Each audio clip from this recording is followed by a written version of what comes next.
Esta noche, queridos oyentes, nos embarcaremos en uno de los viajes más fascinantes y menos explorados de la historia humana. Vamos a adentrarnos en los dormitorios de los más poderosos, en las cámaras sagradas de los templos antiguos, en las tiendas de campaña de los conquistadores y en los palacios donde el destino de naciones enteras se decidía entre sueños y pesadillas. Hablaremos de cómo dormían los dioses y los reyes del pasado, de sus ritos nocturnos, de sus sueños proféticos y del silencio sagrado que rodeaba sus horas de descanso. Este tema puede parecer trivial a primera vista. Después de todo, dormir es una actividad universal, algo que todos hacemos sin pensar demasiado en ello.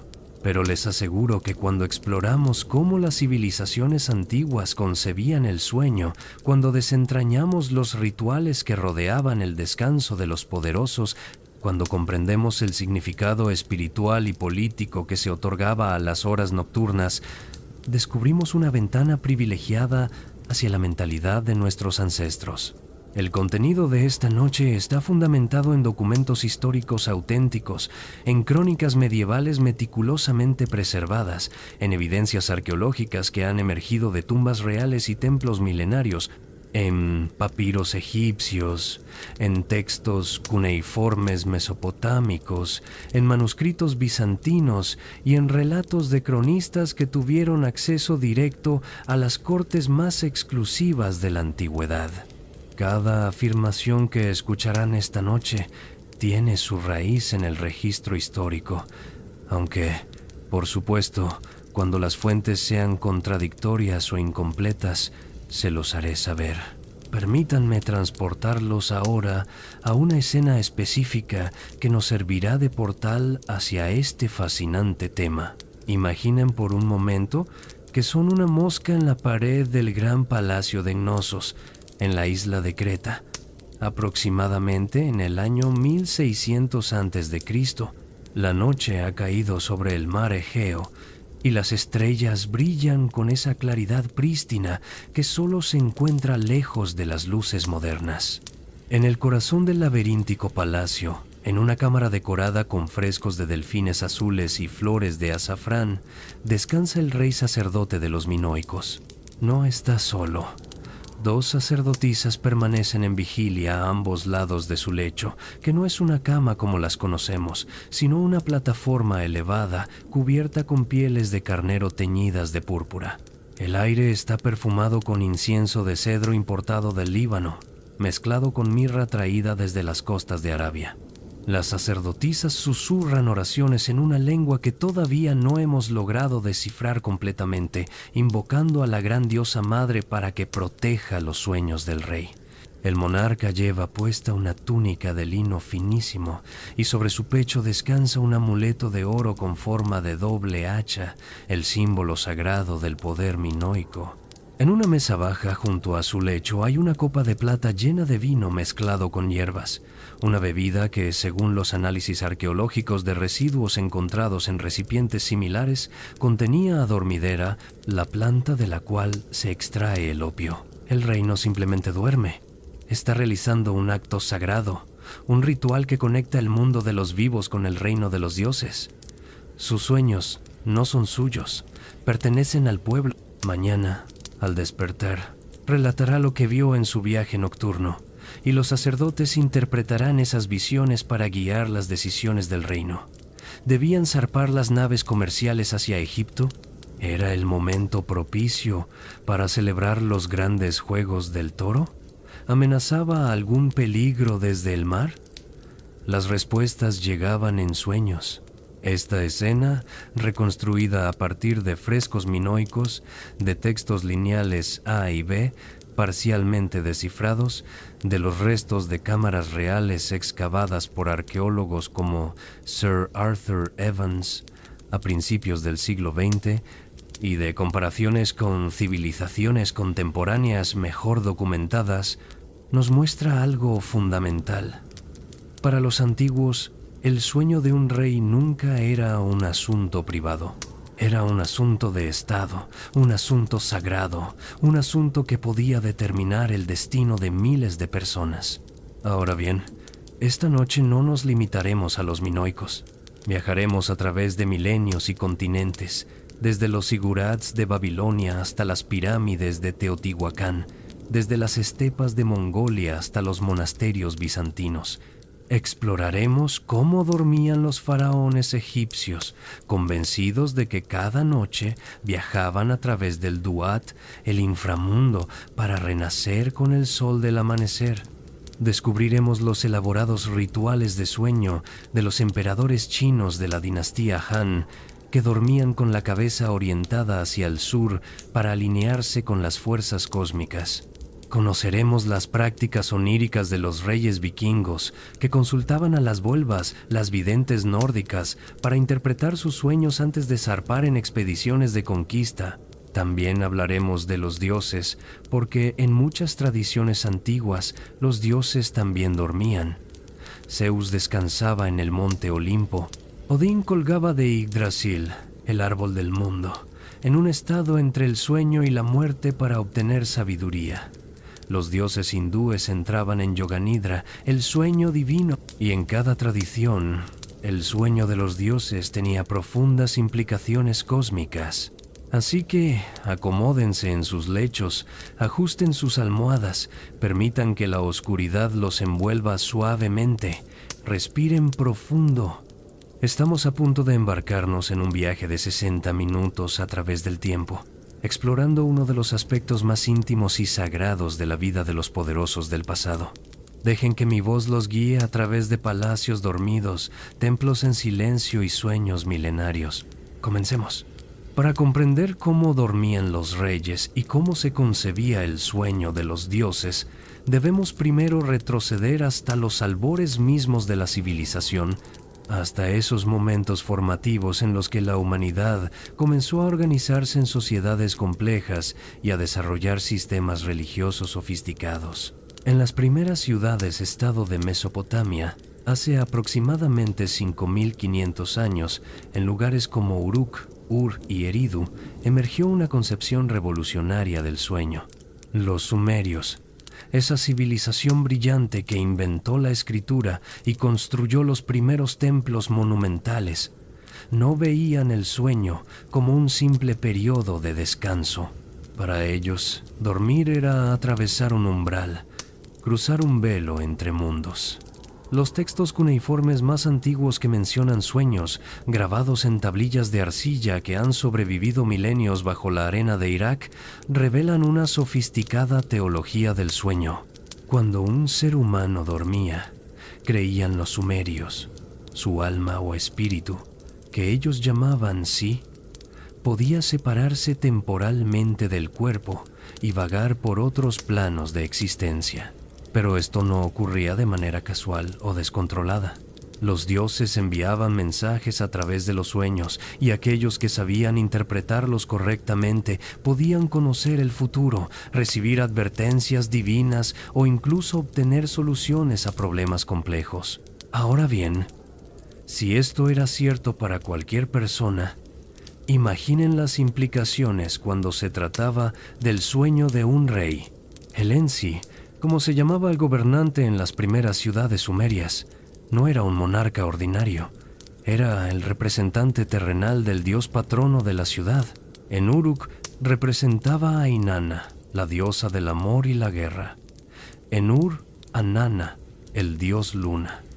El Ensi era, en esencia, un intermediario entre lo humano y lo divino. Por lo tanto, sus sueños no podían ser eventos triviales. Eran comunicaciones directas entre los dioses y la comunidad humana. Documentos de la época nos hablan de cómo el rey Gudea de Lagash, que gobernó alrededor del año 2144 a.C., recibió en sueños las instrucciones precisas para construir un templo. No fueron instrucciones vagas o simbólicas. Según las inscripciones que él mismo mandó grabar, la diosa Nanshe le mostró en sueños los planos exactos del edificio, las dimensiones de cada sala, los materiales que debía usar, incluso la orientación astronómica del templo. Gudea tomó estos sueños tan en serio que consultó a una sacerdotisa, intérprete de sueños, antes de comenzar cualquier construcción. Esta práctica de interpretar sueños reales se convertiría en una institución permanente en las cortes mesopotámicas. Surgió una clase especializada de sacerdotes llamados Shailu, expertos en oniromancia, el arte de la adivinación a través de los sueños. Pero los sumerios fueron solo el comienzo. Su concepción del sueño como portal divino se expandió y evolucionó a medida que otras civilizaciones surgían en el fértil creciente. Los babilonios, herederos culturales de los sumerios, llevaron la interpretación de sueños a niveles de sofisticación asombrosos.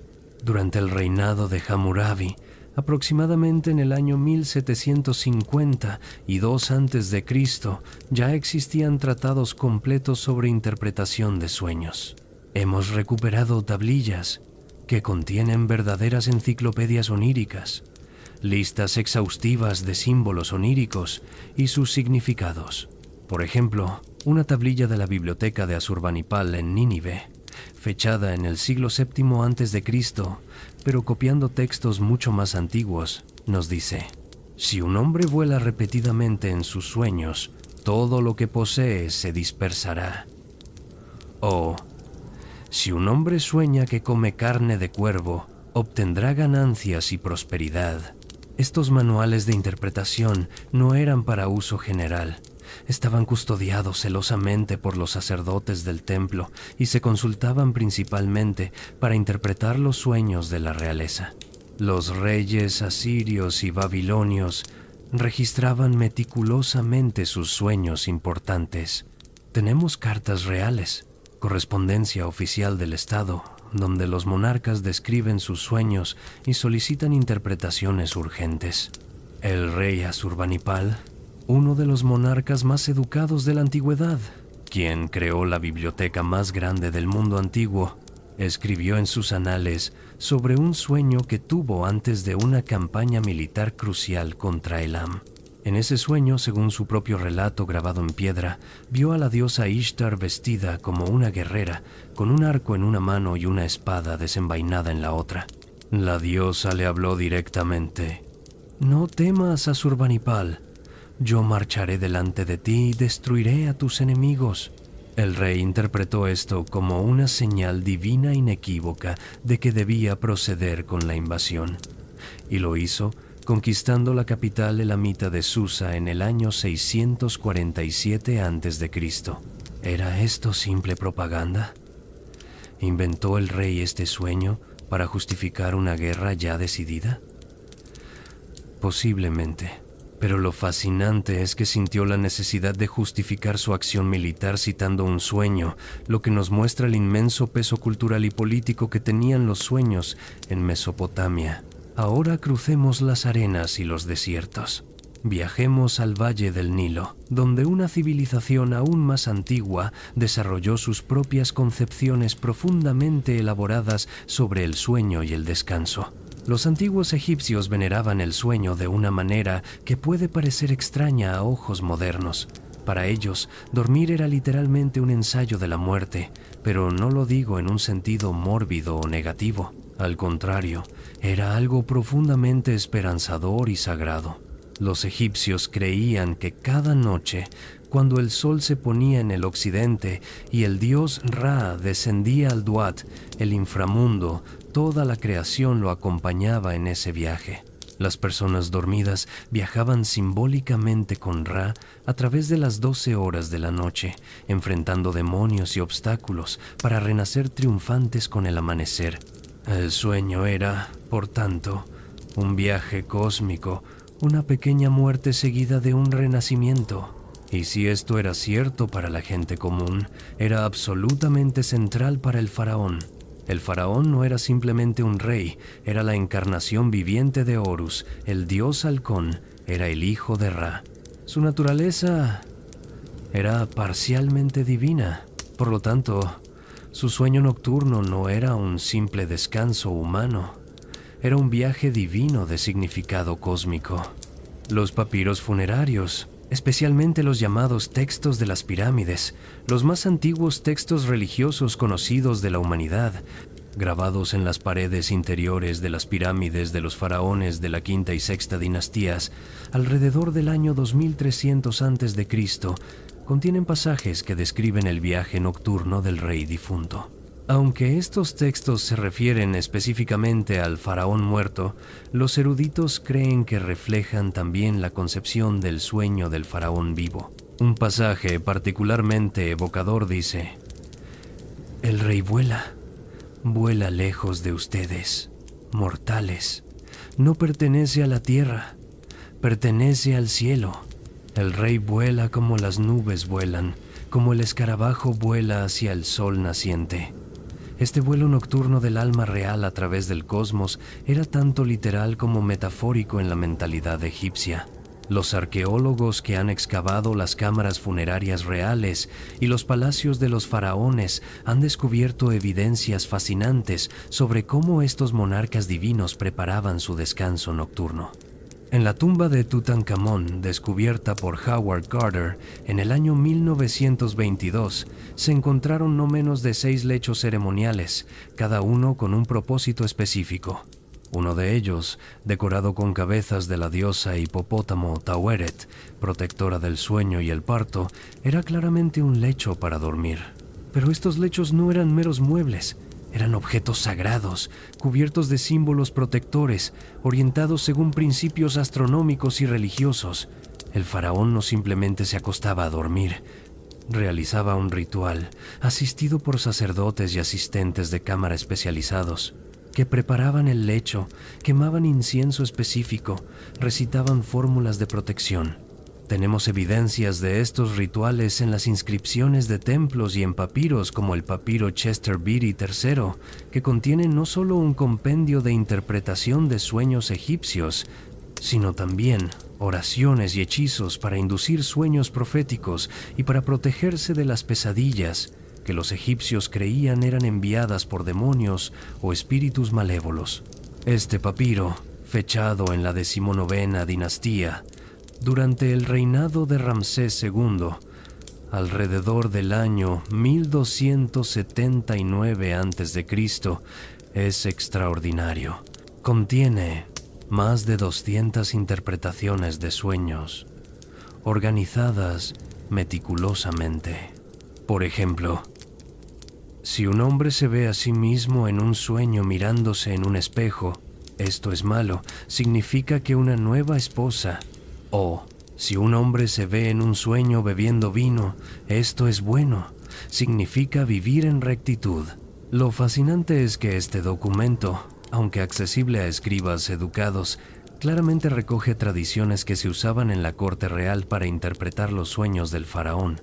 De hecho, conocemos varios casos históricos donde los sueños del faraón determinaron decisiones políticas cruciales.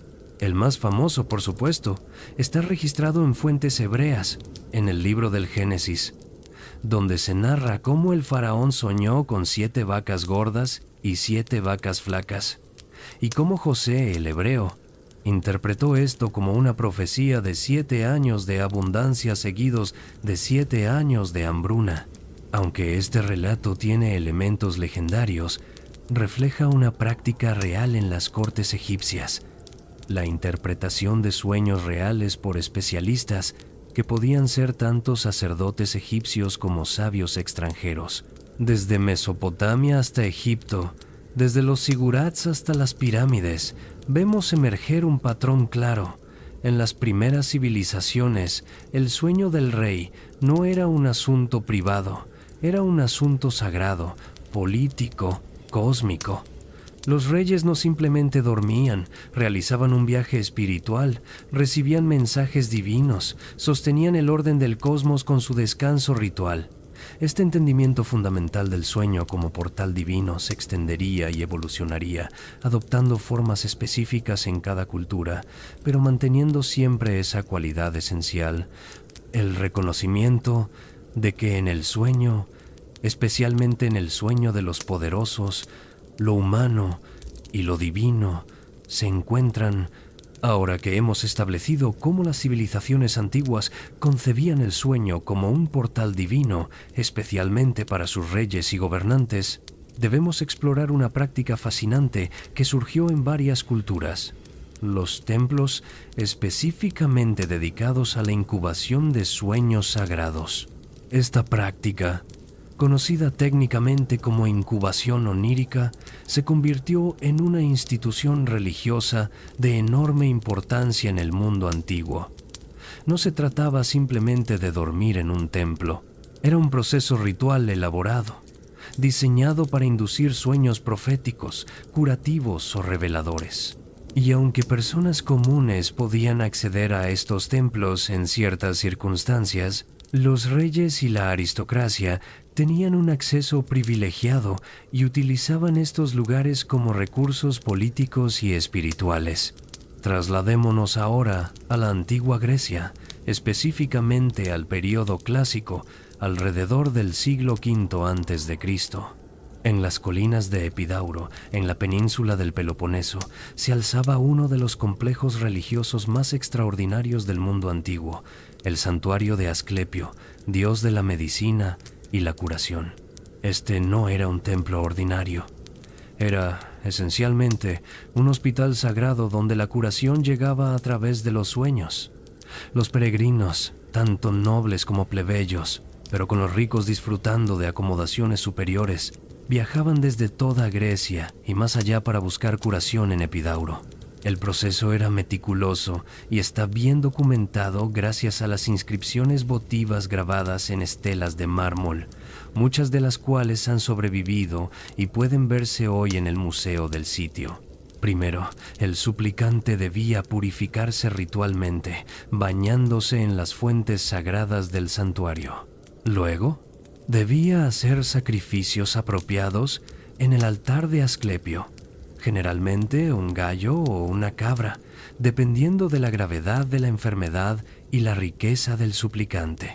Después de estos preparativos, que podían durar varios días, el suplicante era admitido en el Abatón, el edificio sagrado del sueño.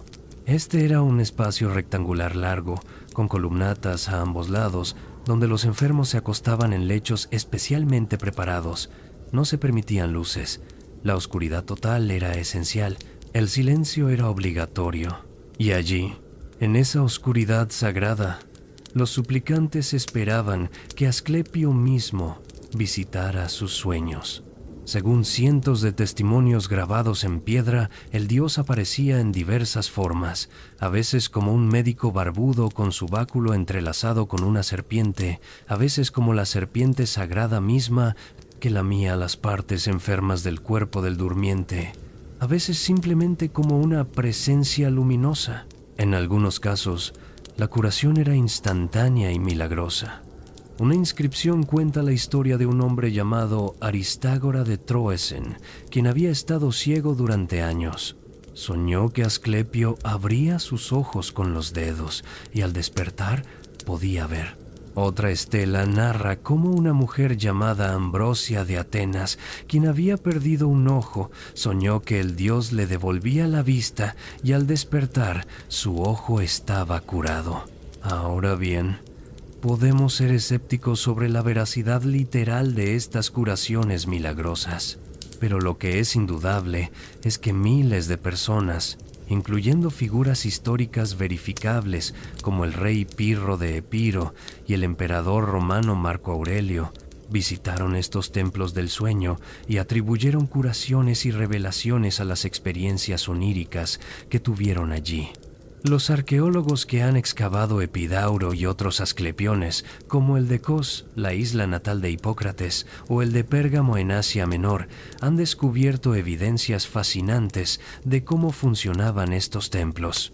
Encontraron sistemas elaborados de túneles subterráneos que permitían a los sacerdotes moverse sin ser vistos, posiblemente para crear efectos teatrales que reforzaran la fe de los suplicantes. Encontraron restos de hierbas medicinales y sustancias que podrían haber sido administradas a los durmientes para inducir estados alterados de conciencia. En el Asclepeion de Pérgamo, que alcanzó su apogeo durante el siglo II después de Cristo bajo el Imperio Romano, el famoso médico Galeno trabajó e incorporó las prácticas de incubación de sueños en su medicina. Galeno escribió extensamente sobre cómo los sueños podían diagnosticar enfermedades y cómo los médicos sabios debían prestar atención a los sueños de sus pacientes.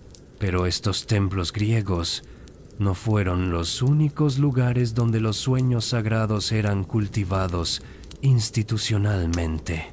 Crucemos ahora el Mediterráneo y viajemos a Egipto nuevamente, pero esta vez al Egipto del período ptolemaico, después de que Alejandro Magno conquistara el reino del Nilo.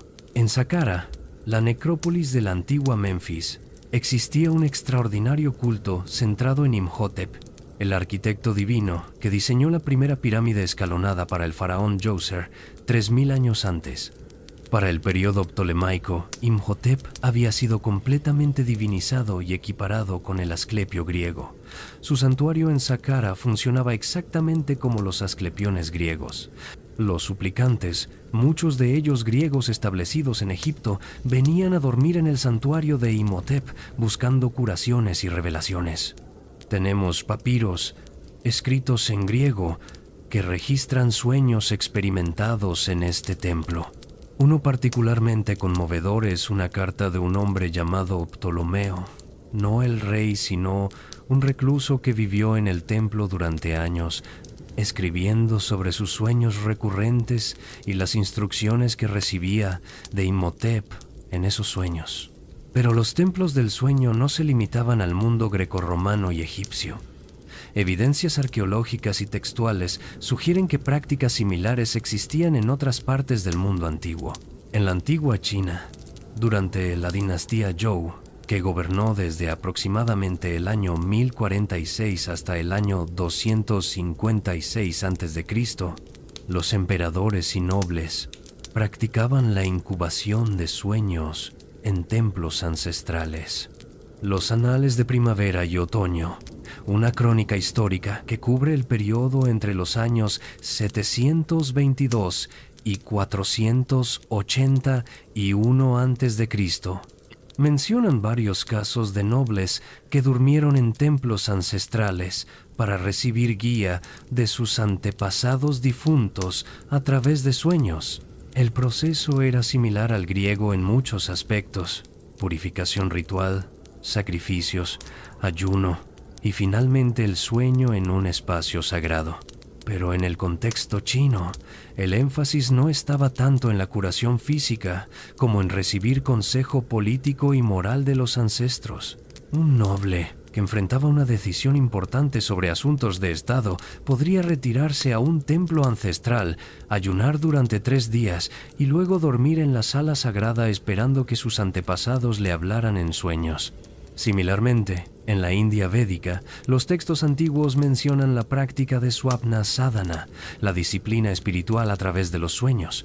Aunque no tenemos evidencias arqueológicas tan claras de templos específicos para la incubación de sueños como en Grecia, los textos sánscritos hablan de sabios y reyes que realizaban prácticas específicas para inducir sueños proféticos. El Atharva Veda, uno de los 4 Vedas que forman la base de la religión hindú, compilado probablemente entre los años 1500 y 1200 a.C., contiene himnos y encantamientos para controlar los sueños, para inducir sueños auspiciosos y para protegerse de los sueños malévolos. Uno de estos himnos invoca a la diosa Ratri, la noche personificada, pidiéndole que traiga sueños benéficos y que mantenga alejadas las visiones terribles. Los reyes védicos, según textos posteriores como los Puranas, consultaban a sabios especialistas en interpretación de sueños antes de tomar decisiones importantes.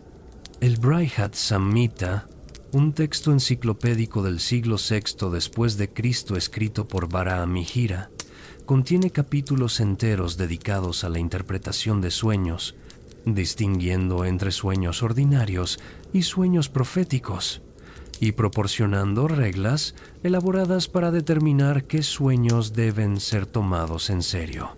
Ahora bien, Hay un aspecto particularmente fascinante de estos templos del sueño que debemos explorar: el papel de las sustancias alteradoras de la conciencia en la inducción de sueños sagrados.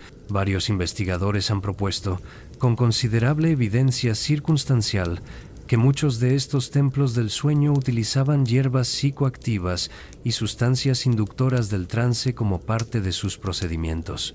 En Epidauro, por ejemplo, se han encontrado restos de adormidera, la planta de la cual se extrae el opio.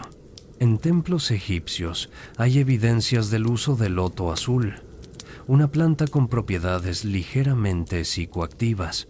No se trataba de drogar indiscriminadamente a los suplicantes. Era parte de un sistema religioso y médico complejo. Los sacerdotes entendían que ciertas plantas podían facilitar estados de conciencia donde los sueños eran más vívidos, más memorables, más susceptibles de interpretación. Esto no invalida las experiencias religiosas de los antiguos. Por el contrario, nos muestra su sofisticación en el uso de herramientas naturales para alcanzar estados espirituales. El filósofo Porfirio, escribiendo en el siglo III después de Cristo, describe cómo los sacerdotes egipcios preparaban brebajes especiales para aquellos que buscaban sueños proféticos. Estos brebajes, dice Porfirio, contenían hierbas sagradas que abrían las puertas de la percepción y permitían al durmiente ver más allá del velo de la realidad ordinaria. En las Américas precolombinas, aunque nuestras evidencias son más fragmentarias debido a la destrucción de registros durante la conquista, sabemos que los templos mesoamericanos también funcionaban como lugares de incubación de sueños. Los códices mayas que sobrevivieron, como el Códice de Dresde, contienen secciones que claramente tratan sobre interpretación de sueños y rituales oníricos. Los sacerdotes mayas utilizaban sustancias como el balché, una bebida fermentada de corteza de árbol mezclada con hierbas, y hongos psilocibios, como parte de ceremonias donde se buscaban visiones y sueños proféticos. Los gobernantes mayas, que eran también sumos sacerdotes, realizaban rituales de derramamiento de sangre y ayuno extremo para inducir estados visionarios que incluían sueños mientras estaban en trance. Una estela de Yaxchilán, fechada en el año 726 después de Cristo, muestra al rey Itzamnaj Bahlam III y a su esposa, la reina Cabal Shuk, realizando un ritual de derramamiento de sangre.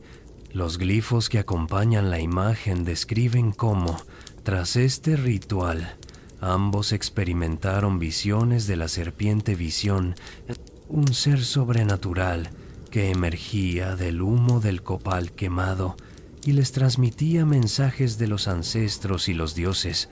Aunque estas visiones ocurrían en estado de vigilia, los mayas no distinguían claramente entre visiones inducidas ritualmente y sueños sagrados.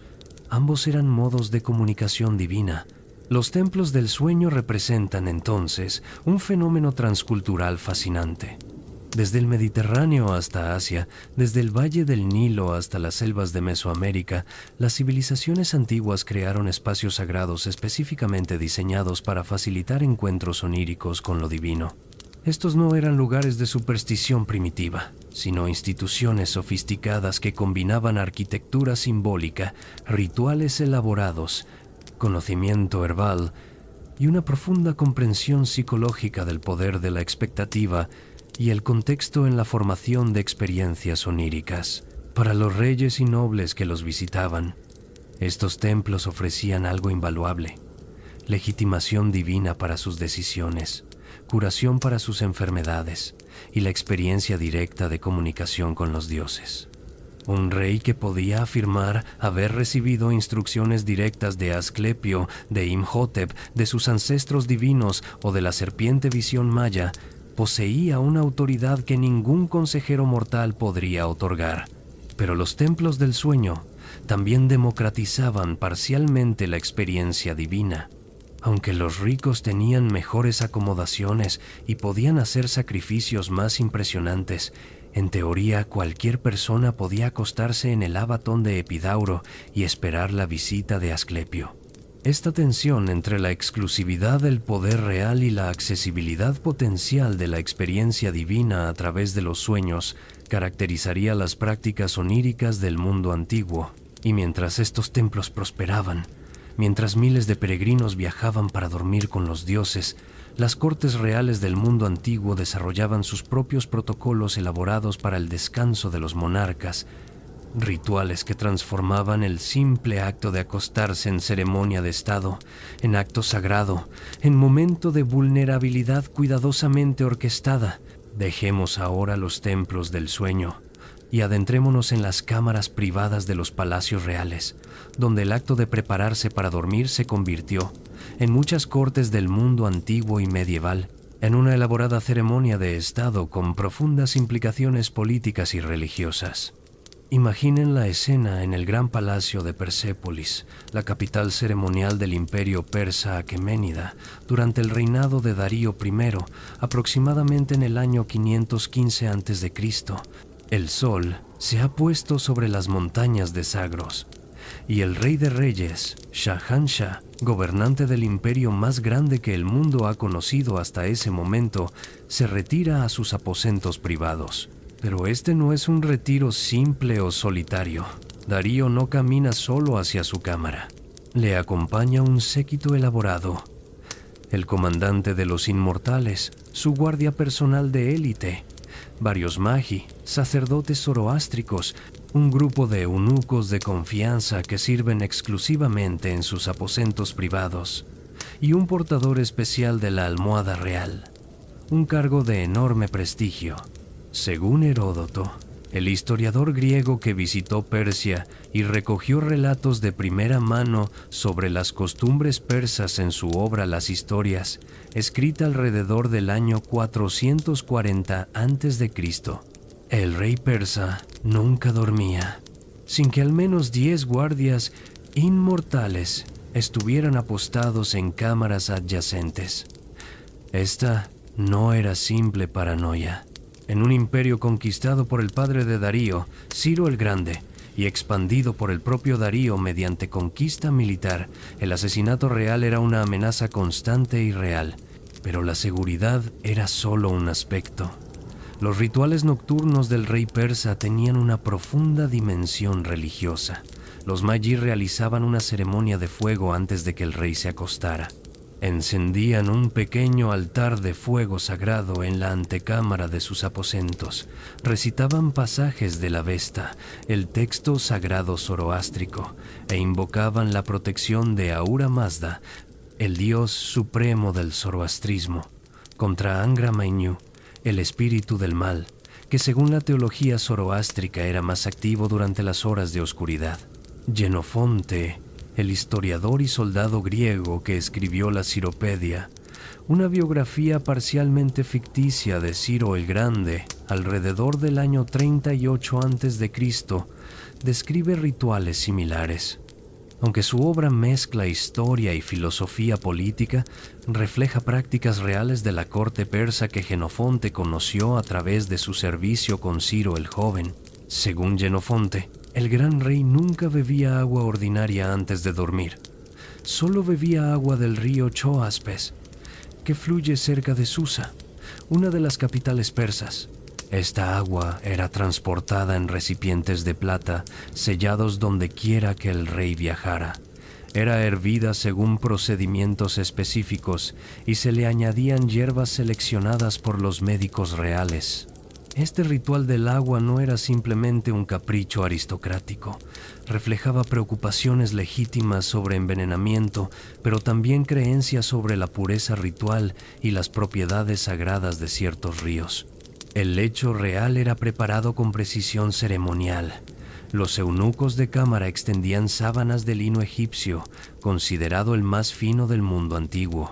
Colocaban almohadas rellenas de plumas de ganso traídas del Cáucaso. Quemaban incienso específico, una mezcla de mirra de Arabia, sándalo de la India y resinas locales. El rey se cambiaba a una túnica de dormir, distinta de sus vestiduras diurnas, que era cuidadosamente doblada y guardada por sirvientes especializados.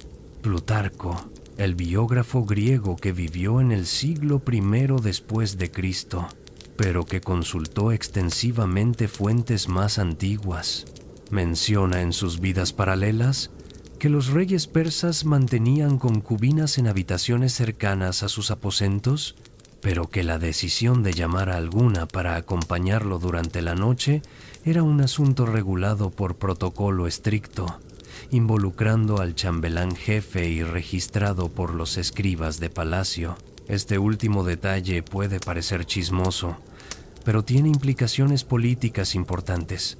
El hecho real no era solo un lugar de descanso, era un lugar donde se engendraban herederos. Cada encuentro nocturno del rey con sus esposas o concubinas era potencialmente un evento de importancia dinástica. Por eso debía ser registrado, para que si un hijo nacía, su legitimidad y la fecha de su concepción pudieran ser verificadas. Ahora, crucemos el mundo conocido y viajemos a China, a la ciudad prohibida de Beijing, pero en su forma antigua durante la dinastía Han, que gobernó desde el año 206 a.C. hasta el año 220 después de Cristo. El emperador de China, hijo del cielo, Tianzi, no era simplemente un gobernante político. Era el eje del cosmos, el mediador entre el cielo y la tierra. Su comportamiento, incluyendo cómo y dónde dormía, tenía implicaciones cósmicas. Según los registros de la dinastía Han, compilados por historiadores de la corte como Sima Qian, cuya monumental obra Registros del Gran Historiador fue completada alrededor del año 94 a.C., el emperador observaba estrictas reglas sobre la orientación de su lecho. Debía dormir con la cabeza hacia el sur porque el sur representaba el yang, la energía activa y masculina asociada con el fuego y el verano. El emperador, como fuente de autoridad yang, debía alinearse con esta dirección. Pero esto era solo el comienzo. El libro de ritos, uno de los 5 clásicos del confucianismo, compilado durante la dinastía Han, pero conteniendo tradiciones mucho más antiguas, prescribe rituales elaborados para el retiro nocturno del emperador. Antes de acostarse, debía lavarse las manos y el rostro en agua perfumada con flores de loto. Sus sirvientes debían cambiar las cortinas de seda que rodeaban su lecho según la estación del año. Cortinas verdes en primavera, rojas en verano, blancas en otoño, negras en invierno, reflejando la teoría de los 5 elementos que dominaba el pensamiento cosmológico chino. El emperador Han también mantenía un harem elaborado, organizado según un sistema jerárquico preciso. La emperadora tenía derecho a compartir el lecho del emperador en ciertas noches designadas. Las consortes imperiales de diversos rangos tenían asignadas otras noches según un calendario cuidadosamente regulado que supuestamente se basaba en principios astrológicos y en las fases de la luna. El cronista Bangú, en su historia de la dinastía Han anterior, escrita en el siglo I después de Cristo, describe este sistema con detalle casi burocrático. No era simple lujuria imperial. Era un sistema diseñado para asegurar herederos mientras mantenía el equilibrio cósmico.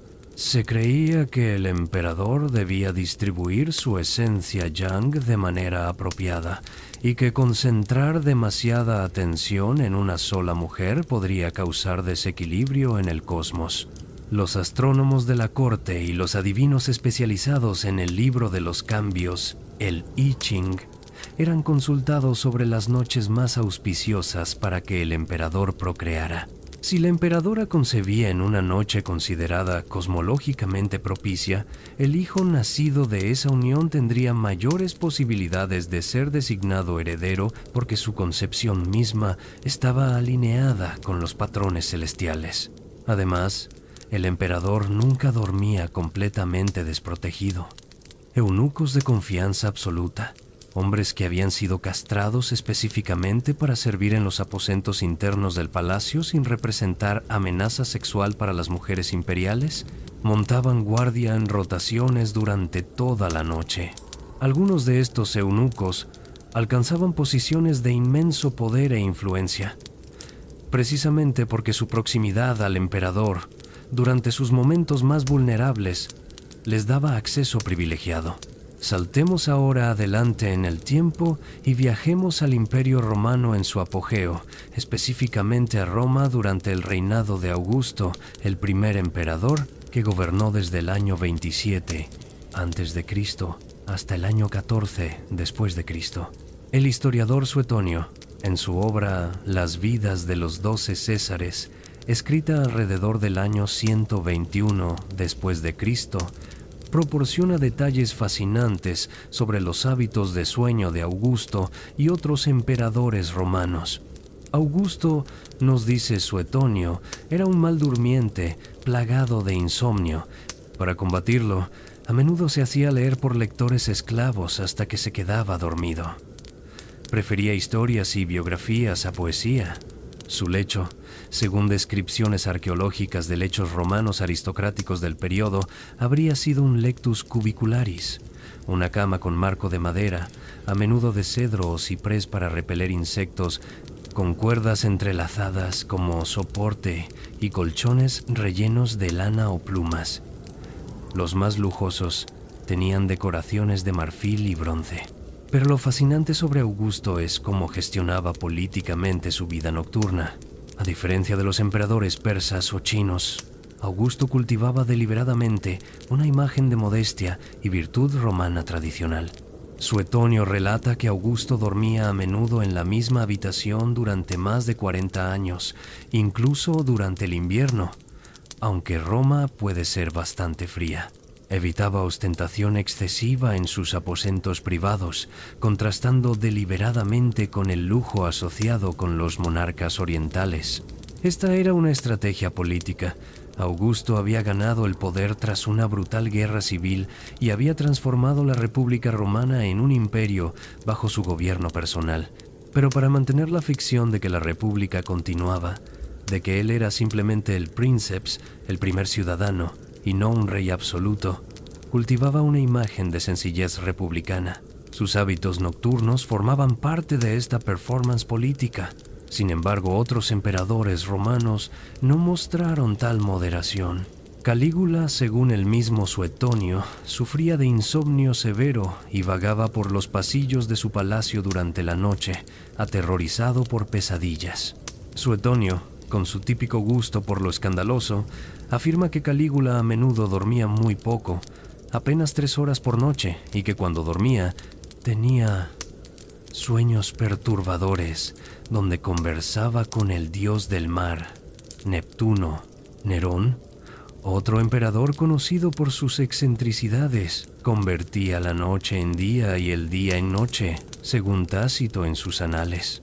Nerón celebraba festines que duraban desde el mediodía hasta la medianoche, dormía durante las horas de la mañana y realizaba sus actividades oficiales por la tarde.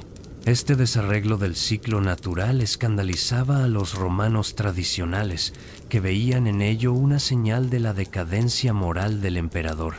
Plinio el Viejo, en su enciclopédica Historia Natural, menciona que los emperadores romanos usaban almohadas rellenas de pétalos de rosa o perfumadas con nardo, un aceite esencial costoso importado desde la India. También menciona que algunos emperadores dormían sobre colchones rellenos con lana especialmente preparada de ovejas criadas en prados donde solo crecían hierbas aromáticas. El lecho imperial romano también era un espacio de vulnerabilidad política extrema. Varios emperadores fueron asesinados mientras dormían o en sus aposentos privados. Cómodo, hijo de Marco Aurelio, fue estrangulado en su baño por un luchador llamado Narciso en el año 190 y 2 después de Cristo. Caracalla fue asesinado mientras orinaba al costado de un camino durante una campaña militar en el año 217 después de Cristo. Pero muchos otros complots se centraban en el momento vulnerable del sueño. Por eso, las guardias pretorianas no solo protegían al emperador durante el día, sino que mantenían vigilancia nocturna constante.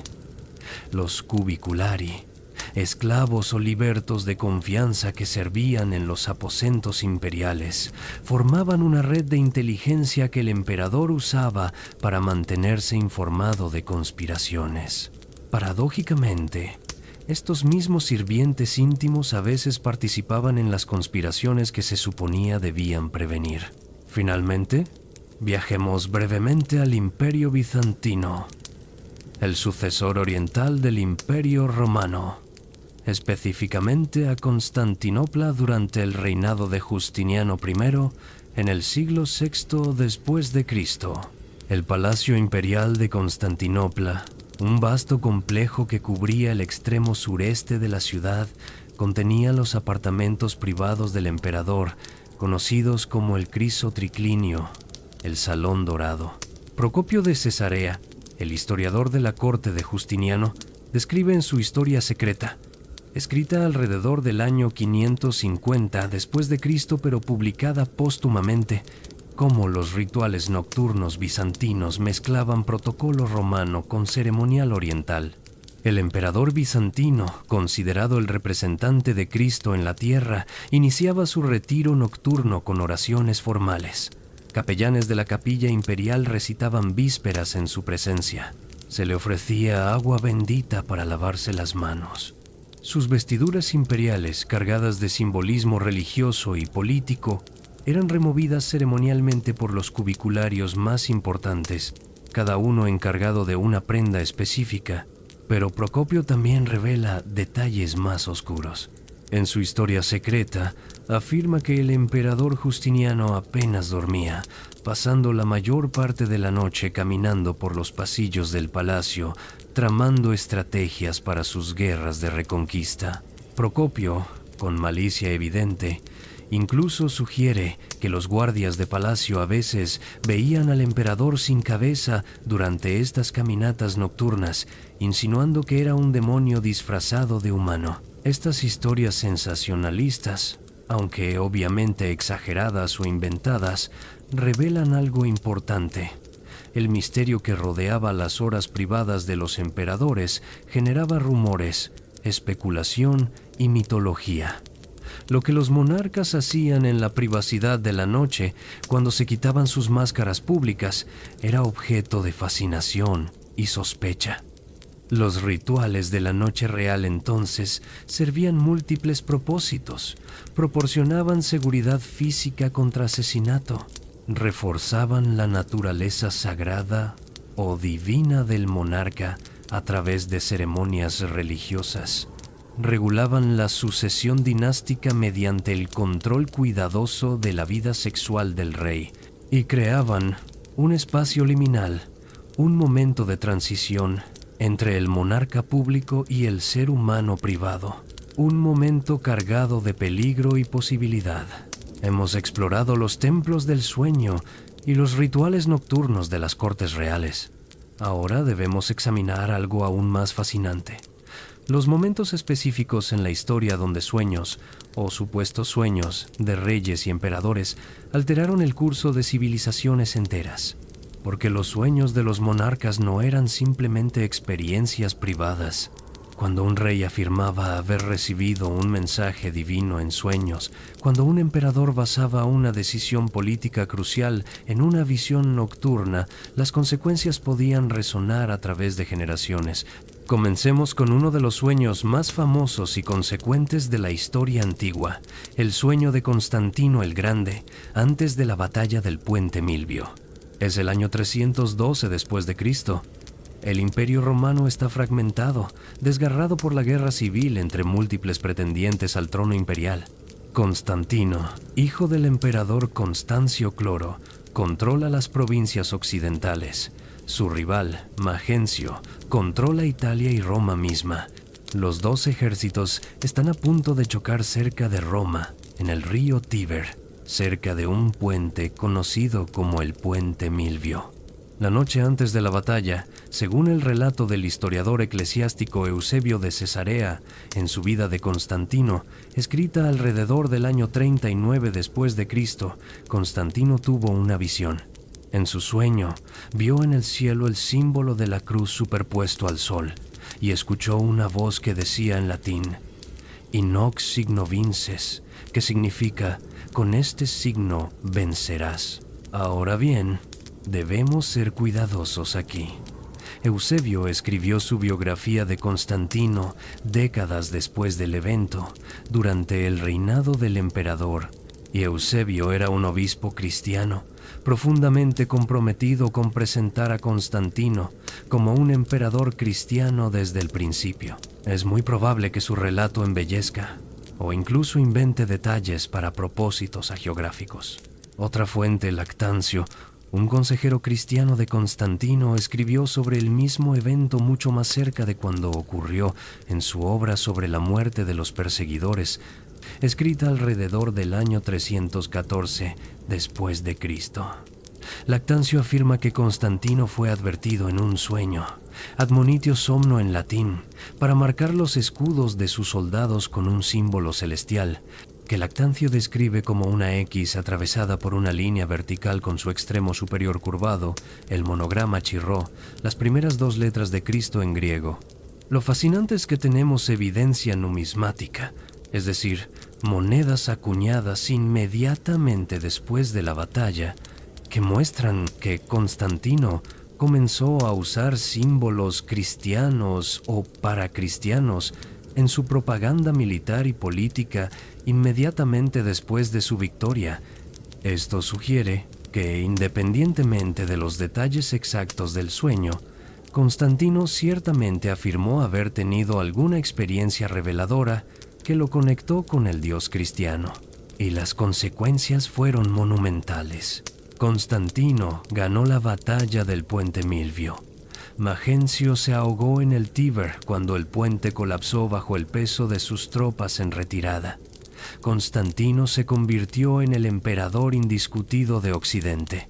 Al año siguiente, en el año 313 después de Cristo, emitió el Edicto de Milán, que otorgaba tolerancia legal al cristianismo en todo el imperio.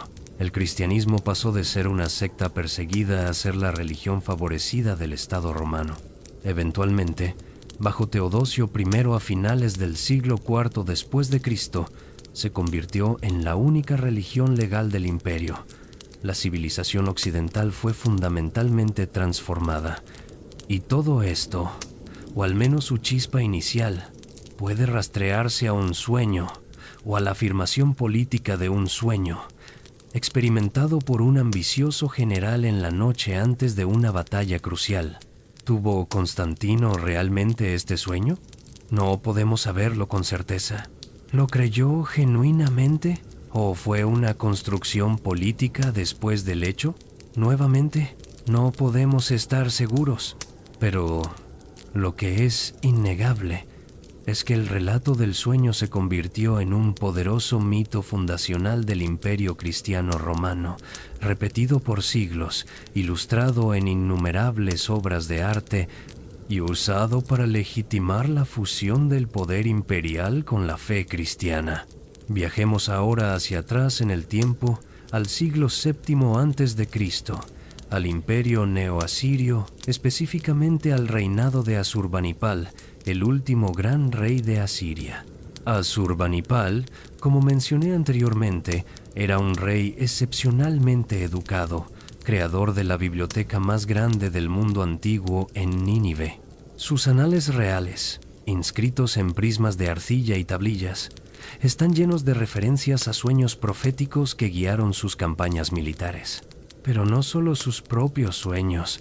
Asurbanipal registra cuidadosamente los sueños de sus soldados, de sus sacerdotes, incluso de sus enemigos.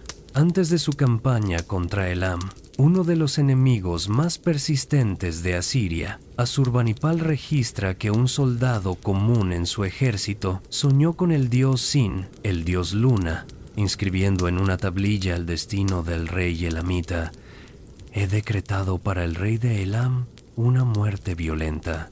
Cuando el rey de Elam efectivamente murió en circunstancias violentas poco después, Asurbanipal lo interpretó como confirmación de que los dioses estaban de su lado. En otro pasaje, Asurbanipal describe cómo la diosa Ishtar apareció en sueños múltiples a diferentes miembros de su ejército durante una campaña particularmente difícil contra Arabia. En estos sueños, Ishtar prometía victoria y denunciaba a los enemigos de Asiria. Asurbanipal usó estos relatos de sueños compartidos para mantener la moral de su ejército y para legitimar sus conquistas como mandatos divinos. Lo que vemos aquí es la instrumentalización política de los sueños. Es posible que algunos de estos sueños fueran genuinos, experimentados por soldados creyentes en medio del estrés de la campaña militar. Pero es igualmente probable que algunos fueran fabricados o embellecidos por la propaganda real para servir propósitos políticos. Sin embargo, el hecho de que la propaganda real considerara necesario apelar a sueños muestra cuán profundamente arraigada estaba la creencia en los sueños proféticos en la cultura mesopotámica. Crucemos ahora hacia el este, a la India, a la historia del emperador Ashoka, quien gobernó el imperio Maurya desde aproximadamente el año 268 hasta el año 232 a.C. Ashoka es una de las figuras más fascinantes de la historia antigua. Después de conquistar el reino de Kalinga en una guerra terriblemente sangrienta que resultó en más de 100.000 muertes, Ashoka experimentó una profunda crisis moral. Según las tradiciones budistas preservadas en textos como el Ashokavadana, compilado varios siglos después de su muerte, pero basado en tradiciones orales más antiguas, Ashoka tuvo sueños perturbadores que lo atormentaban noche tras noche. En estos sueños, según la tradición, veía los campos de batalla de Kalinga, cubiertos de cadáveres, escuchaba los lamentos de las viudas y los huérfanos, y era confrontado por figuras espirituales que le preguntaban cómo podía dormir, mientras tanto, sufrimiento existía por su causa.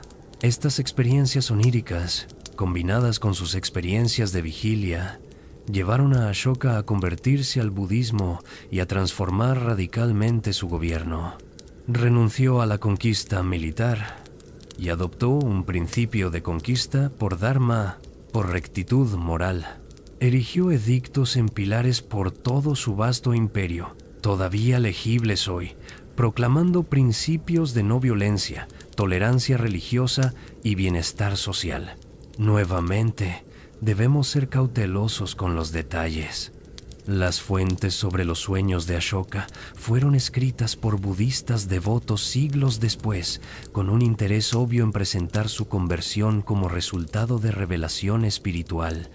Pero los edictos de Ashoka, fuentes primarias auténticas grabadas en piedra durante su reinado, confirman que experimentó algún tipo de transformación profunda después de la guerra de Kalinga. Ya sea que esta transformación fuera precipitada por sueños, meditaciones, reflexión filosófica o alguna combinación de estos, el resultado fue uno de los cambios de política más notables en la historia antigua. Un emperador guerrero se convirtió en un gobernante pacifista y los principios budistas se extendieron por todo el sur y sudeste de Asia, en parte gracias a su patrocinio.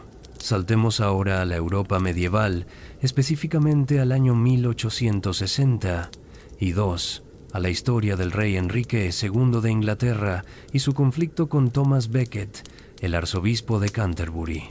El cronista William Fitzstephen, quien fue secretario personal de Becket y escribió su biografía poco después de su muerte, relata que Becket experimentó un sueño profético la noche antes de su asesinato. En el sueño, se vio a sí mismo celebrando misa en la catedral de Canterbury, cuando 4 figuras oscuras entraban empuñando espadas. Despertó, perturbado pero convencido de que el sueño presagiaba su martirio inminente. Al día siguiente, el 29 de diciembre de 1170, 4 caballeros que servían al rey Enrique llegaron a la catedral y asesinaron a Becket en el altar mismo, cumpliendo su sueño profético. Ahora, debemos preguntarnos, ¿tuvo Becket realmente este sueño? ¿O fue inventado después del hecho por sus seguidores para añadir un aura de santidad profética a su muerte? La tensión entre Becket y Enrique había sido pública y escalado durante meses. Beckett sabía que estaba en peligro. Un sueño sobre su propio asesinato no habría sido sorprendente, dadas las circunstancias. Pero independientemente de la autenticidad del sueño, la historia del sueño profético de Beckett se convirtió en parte integral de su culto como mártir. Fue canonizado como santo apenas 3 años después de su muerte. La Catedral de Canterbury se convirtió en uno de los sitios de peregrinación más importantes de la cristiandad medieval. Y el sueño, real o legendario, sirvió como confirmación de que Beckett había previsto y aceptado su destino como mártir. Finalmente, consideremos un ejemplo del mundo islámico, los sueños del profeta Muhammad y cómo moldearon no solo su misión religiosa, sino también decisiones políticas y militares cruciales en los primeros años del Islam. Según las tradiciones islámicas preservadas en los hadices, colecciones de dichos y acciones del profeta compiladas en el siglo IX después de Cristo por eruditos como Al-Buyari y Muslim ibn al-Hajjaj, Muhammad recibió numerosas revelaciones y guías a través de sueños. Uno de los más significativos ocurrió antes de la batalla de Badr, en el año 624 después de Cristo. Los musulmanes, una comunidad pequeña y militarmente débil, enfrentaban un ejército mucho más grande de los quraishíes de la Meca. Muhammad relató a sus compañeros que había tenido un sueño donde Dios le mostró al ejército enemigo como numéricamente pequeño. El sueño fue interpretado como una promesa divina de victoria. Los musulmanes, animados por este sueño profético, atacaron y lograron una victoria improbable que transformó el equilibrio de poder en Arabia. El sueño del profeta se convirtió en parte de la narrativa sagrada del Islam, confirmando que Dios guiaba activamente a la comunidad musulmana. Otro sueño famoso de Muhammad involucró su visión de entrar a la Meca pacíficamente. Este sueño lo llevó a intentar la peregrinación a la Meca en el año 628 después de Cristo, lo que resultó en el Tratado de Hudaybiyah, un acuerdo de paz entre musulmanes y quraishíes, que eventualmente permitió la conquista pacífica de la Meca 2 años después. Lo que estos ejemplos demuestran, desde Constantino hasta Muhammad, desde Asurbanipal hasta Ashoka, es que los sueños de los gobernantes, o las afirmaciones de sueños proféticos, funcionaban como herramientas políticas poderosas, legitimaban decisiones controvertidas, inspiraban a seguidores, desmoralizaban a enemigos y conectaban acciones humanas con voluntad divina. No necesitamos creer que todos estos sueños fueron genuinos para reconocer su impacto histórico real. En culturas donde los sueños se consideraban comunicaciones legítimas de lo divino, afirmar haber recibido un mensaje en sueños era afirmar haber recibido un mandato del cielo mismo. Y ese mandato podía justificar guerras, conversiones religiosas, transformaciones políticas y cambios dinásticos que alteraban el curso de la historia. Los sueños de los reyes, entonces, no eran simplemente experiencias personales. Eran eventos políticos, momentos donde lo sobrenatural intervenía en lo temporal, donde los dioses caminaban entre los hombres a través del paisaje misterioso del mundo onírico.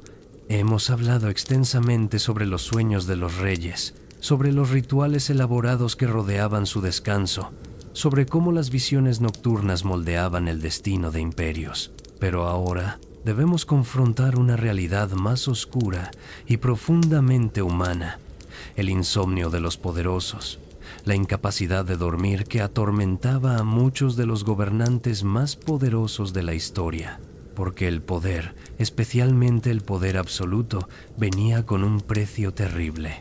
Y ese precio a menudo se cobraba durante las horas oscuras de la noche, cuando los reyes yacían despiertos, atormentados por decisiones imposibles, amenazas invisibles y el peso abrumador de sus responsabilidades. Comencemos con un caso particularmente bien documentado: el emperador romano Marco Aurelio, quien gobernó desde el año 161 hasta el año 180 después de Cristo. Marco Aurelio es conocido hoy principalmente como filósofo estoico, autor de las Meditaciones, una de las obras más influyentes de la filosofía antigua. Pero lo que muchos no saben es que gran parte de esta obra fue escrita durante campañas militares, en tiendas de campaña en las fronteras del imperio, durante largas noches de insomnio. Las Meditaciones, escritas en griego aunque Marco Aurelio era emperador de Roma, revelan a un hombre profundamente preocupado por la naturaleza de su deber, constantemente luchando contra la ansiedad y la fatiga. En el libro quinto, Marco Aurelio escribe: «Al amanecer, cuando te cueste trabajo levantarte, ten preparada esta consideración. Me levanto para hacer el trabajo de un ser humano».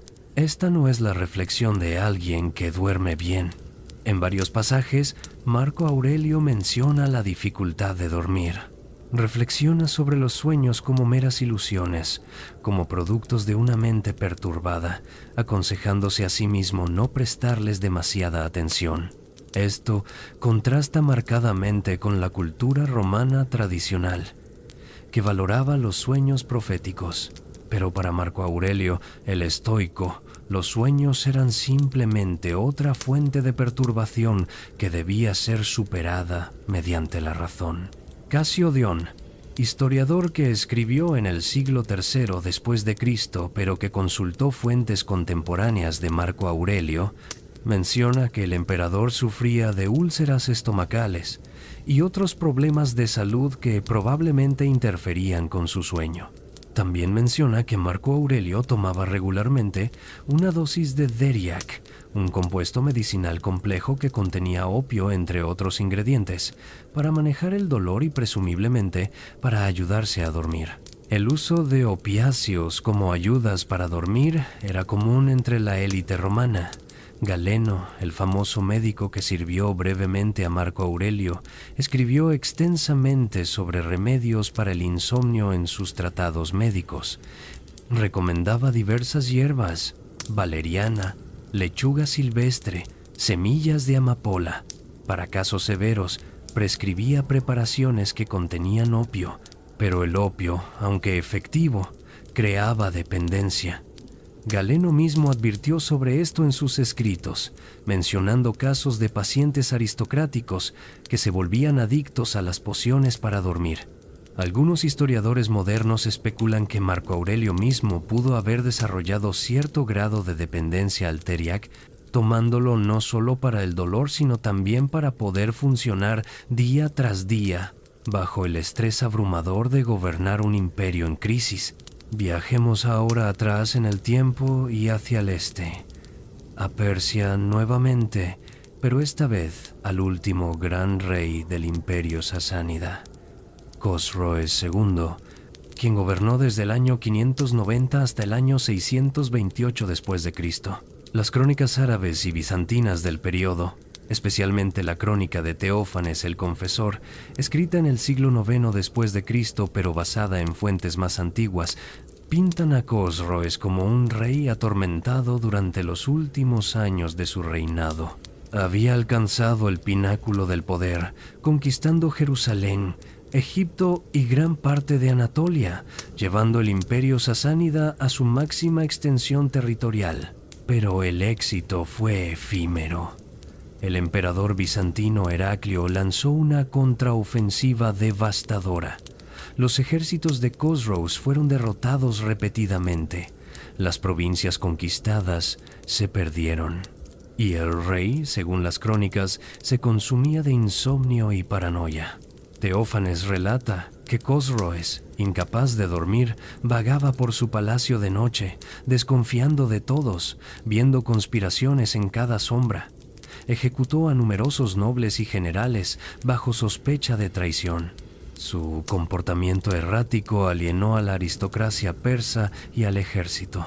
Finalmente, fue derrocado en un golpe de palacio liderado por su propio hijo, Cavad II, quien lo encarceló y eventualmente ordenó su ejecución.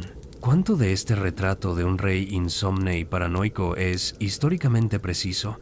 ¿Y cuánto es propaganda bizantina o árabe diseñada para explicar la caída del gran enemigo de Bizancio?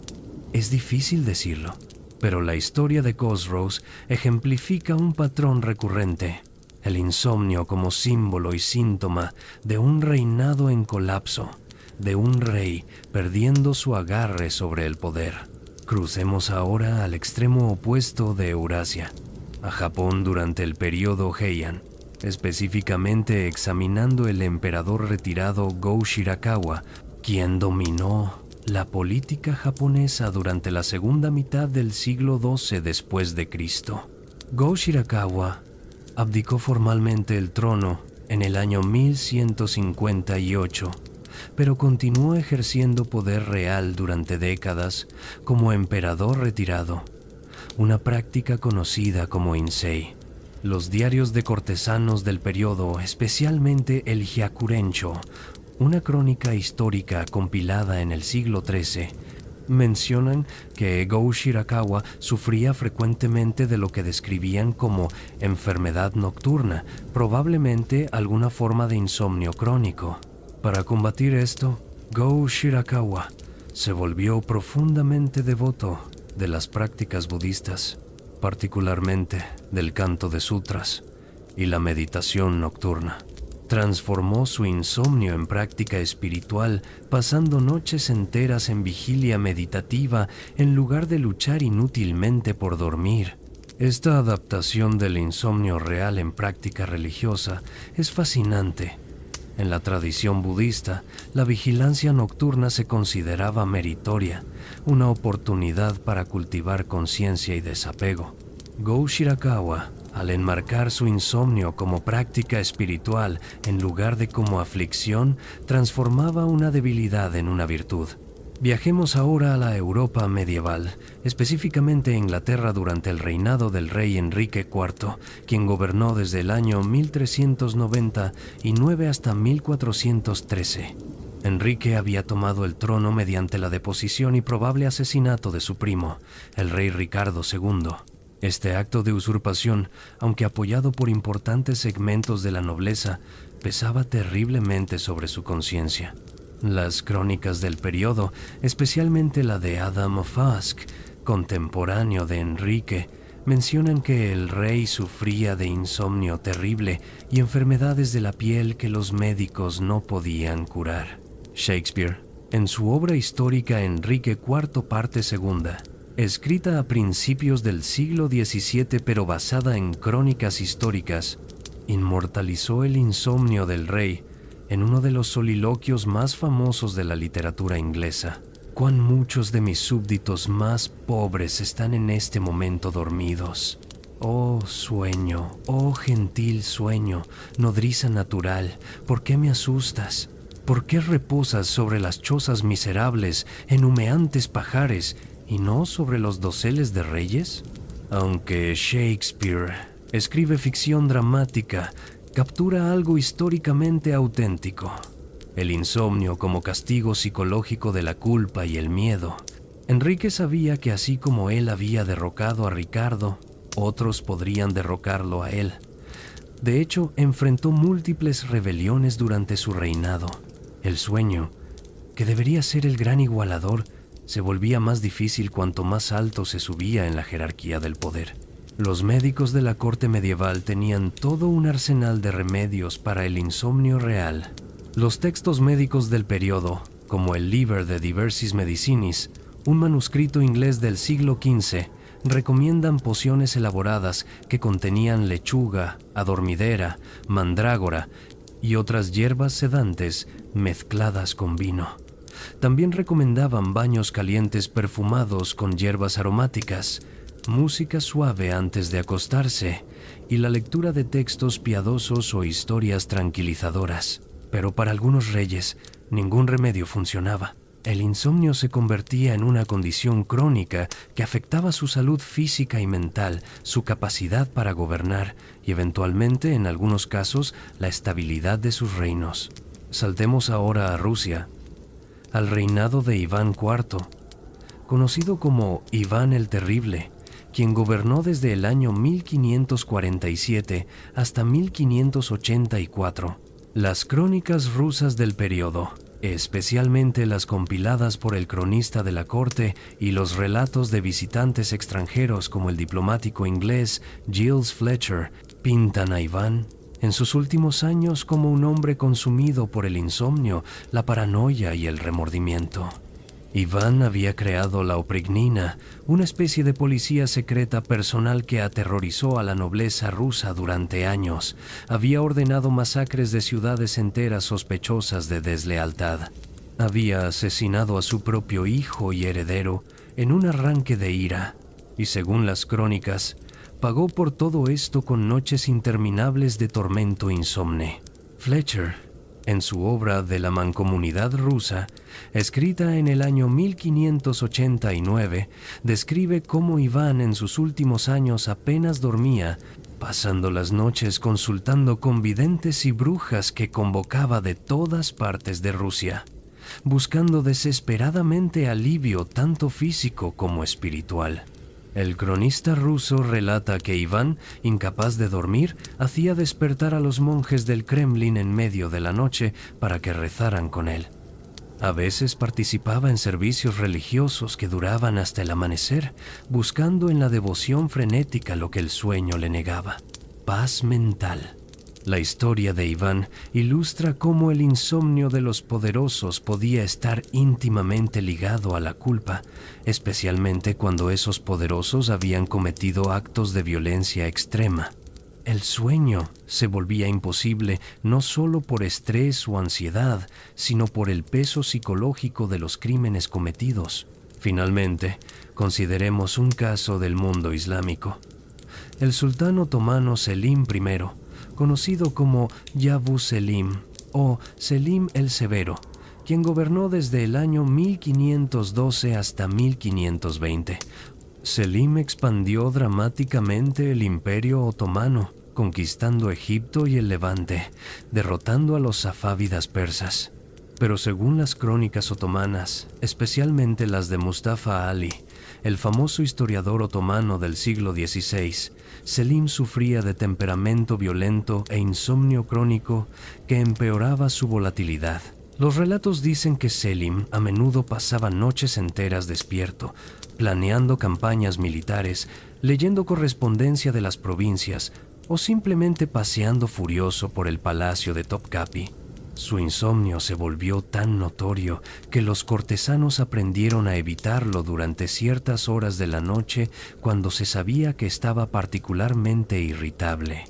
Los médicos de la corte otomana, que combinaban tradiciones médicas griegas, persas y árabes, preparaban compuestos especiales para ayudar al sultán a dormir.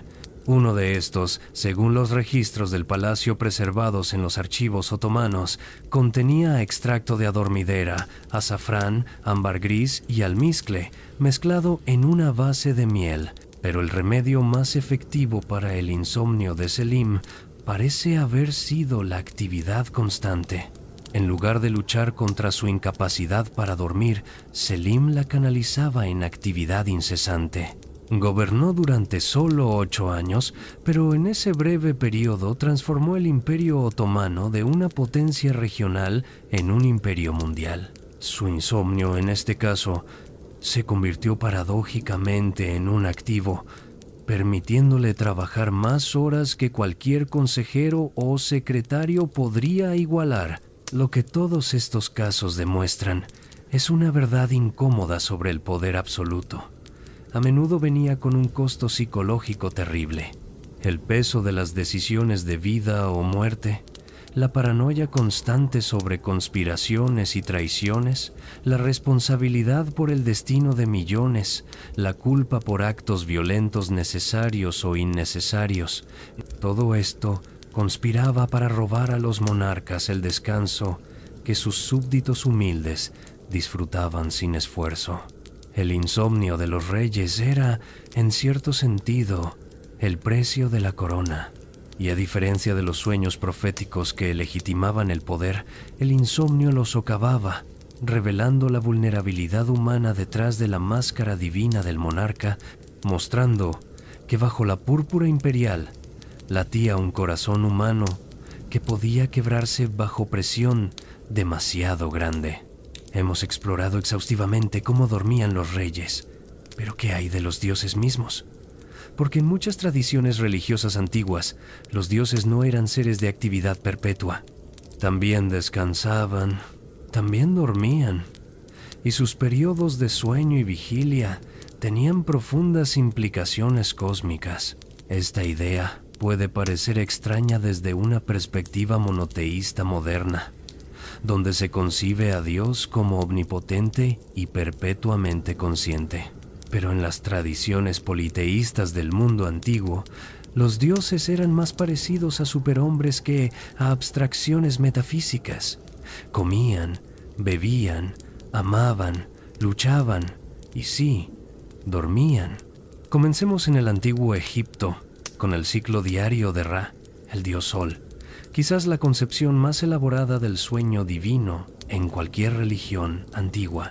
Para los egipcios, el viaje nocturno del Sol no era simplemente un fenómeno astronómico, era una narrativa cósmica cargada de significado espiritual. Cuando Ra se ponía en el occidente, no desaparecía simplemente. Descendía al Duat, el inframundo, y comenzaba un peligroso viaje de 12 horas a través de 12 regiones del reino de los muertos. Los textos de las pirámides, los textos de los sarcófagos y el libro de las puertas, todos describen este viaje nocturno en detalle extraordinario. Ra viajaba en su barca solar, acompañado por dioses protectores. En cada una de las 12 horas de la noche, enfrentaba diferentes desafíos y enemigos. El peligro culminante llegaba en la 7ª hora, cuando Ra se encontraba con Apophis, la serpiente del caos, una entidad de maldad primordial que intentaba devorar la barca solar y así terminar con toda la creación. Cada noche había una batalla cósmica. Cada noche, con la ayuda de Set y otros dioses guerreros, Ra derrotaba a Apophis y continuaba su viaje. Pero aquí está lo fascinante. Durante gran parte de este viaje nocturno, Ra no estaba completamente consciente en el sentido ordinario. Los textos describen cómo, en ciertas horas de la noche, Ra se fusionaba con Osiris, el dios de los muertos, en una unión mística. Esta fusión era descrita como una forma de sueño divino, un estado entre la vida y la muerte, entre la conciencia y la inconsciencia. Este sueño de Ra no era inactividad, era regeneración cósmica. Durante estas horas, Ra absorbía el poder del reino de los muertos para renacer rejuvenecido al amanecer. El sueño del dios no era debilidad sino renovación, no era ausencia sino transformación. Y porque el faraón era identificado con Ra, su propio sueño nocturno se entendía como una participación en este ciclo cósmico. Cuando el faraón dormía, viajaba simbólicamente con Ra a través del Duat. De ahí la importancia de los rituales nocturnos del faraón, de las oraciones recitadas sobre su lecho, de los amuletos protectores. No estaba simplemente durmiendo, estaba participando en el mantenimiento mismo del orden cósmico. Los templos de Ra en Heliópolis y en otros lugares tenían rituales específicos sincronizados con el viaje nocturno del dios. Los sacerdotes realizaban ceremonias en diferentes horas de la noche, correspondiendo a las diferentes etapas del viaje de Ra a través del Duat. En cierto sentido, los sacerdotes permanecían despiertos para que el dios pudiera dormir, o más precisamente, para acompañar al dios en su peligroso viaje nocturno. Crucemos ahora hacia el norte, a la mitología nórdica, donde encontramos concepciones muy diferentes pero igualmente fascinantes del sueño divino. Odín, el padre de todos, el dios principal del panteón nórdico, tenía una relación compleja con el sueño. Según la Edda poética y la Edda en prosa, compiladas en Islandia en el siglo XIII después de Cristo, pero preservando tradiciones orales mucho más antiguas, Odín sacrificó uno de sus ojos por sabiduría y se colgó del árbol del mundo, Yggdrasil, durante 9 noches sin comida ni agua, en un estado entre la vida y la muerte, para aprender las runas. Este colgamiento de Odín es descrito en el poema Havamal de la Edda poética. Sé que colgué en el árbol azotado por el viento durante 9 largas noches, herido por una lanza, dedicado a Odín, yo mismo a mí mismo, en ese árbol del cual nadie sabe de dónde vienen sus raíces. Este estado de Odín colgando en Yggdrasil no era sueño en el sentido ordinario, pero tampoco era vigilia normal. Era un estado liminal de conciencia alterada, similar al trance chamánico, y a través de este trance, Odín obtenía poder y conocimiento sobrenatural. Pero Odín también dormía de manera más convencional. Las sagas nórdicas, como la saga Ynglinga preservada en la Heimskringla de Snorri Sturluson, mencionan que mientras Odín dormía, su espíritu podía viajar, tomando la forma de animales o visitando los 9 mundos. Este concepto de la separación del espíritu del cuerpo durante el sueño se parecía a las creencias chamánicas de muchas culturas árticas y siberianas, sugiriendo raíces antiguas compartidas. Los vikingos creían que los sueños de Odín, y de hecho los sueños en general, eran reales en cierto sentido. El mundo de los sueños no era menos real que el mundo de vigilia, simplemente era un mundo diferente que se superponía con este. Por eso los sueños podían ser proféticos. No predecían el futuro tanto como lo revelaban, mostrando eventos que estaban ocurriendo en otros planos de existencia. Ahora viajemos hacia el sur, a Grecia, donde encontramos una de las tradiciones más elaboradas sobre el sueño de los dioses. Zeus, el rey de los dioses olímpicos, dormía, y sus periodos de sueño eran momentos de oportunidad para otros dioses que deseaban actuar sin su supervisión. En la Ilíada de Homero, compuesta alrededor del siglo VIII a.C., pero recitando eventos legendarios de la guerra de Troya siglos antes, hay una escena famosa donde Hera, la esposa de Zeus, desea ayudar a los griegos contra los troyanos, pero Zeus ha prohibido a los dioses interferir. Entonces Hera elabora un plan. Seduce a Zeus, haciendo que se duerma después de hacer el amor. Mientras Zeus duerme en el monte Ida, Hera y Poseidón intervienen en la batalla, ayudando a los griegos. Cuando Zeus despierta y descubre lo que ha ocurrido, se enfurece, pero el daño ya está hecho. Esta escena es fascinante por varias razones. Primero, muestra que incluso el dios más poderoso del panteón griego era vulnerable durante el sueño. Segundo, sugiere que el sueño de Zeus era necesario, no opcional. Incluso un dios necesitaba descansar. Tercero, el sueño de Zeus tenía consecuencias cósmicas, permitiendo que eventos ocurrieran que de otro modo no podrían haber sucedido. Los griegos también tenían un dios específicamente dedicado al sueño, Hipnos. Hipnos era hijo de Nix, la noche personificada, y hermano gemelo de Thanatos, la muerte. Esta genealogía es reveladora. El sueño era visto como íntimamente relacionado con la oscuridad y con la muerte, pero era distinto de ambos. En la Ilíada, Hera necesita la ayuda de Hipnos para adormecer a Zeus. Ella viaja al palacio de Hipnos, ubicado en la tierra de los Cimerios, un lugar de oscuridad perpetua, y le suplica que duerma a Zeus. Hipnos inicialmente se niega, recordando una ocasión anterior cuando había dormido a Zeus a petición de Hera, y Zeus casi lo destruyó cuando despertó. Solo cuando Hera promete a Hipnos una de las gracias como esposa, acepta ayudarla. Esta personificación del sueño como un dios menor pero importante refleja la seriedad con la que los griegos tomaban el fenómeno del sueño. No era simplemente una función biológica, era una fuerza cósmica con agencia propia. Crucemos ahora a la India, donde la tradición hindú desarrolló conceptos extraordinariamente sofisticados sobre el sueño divino.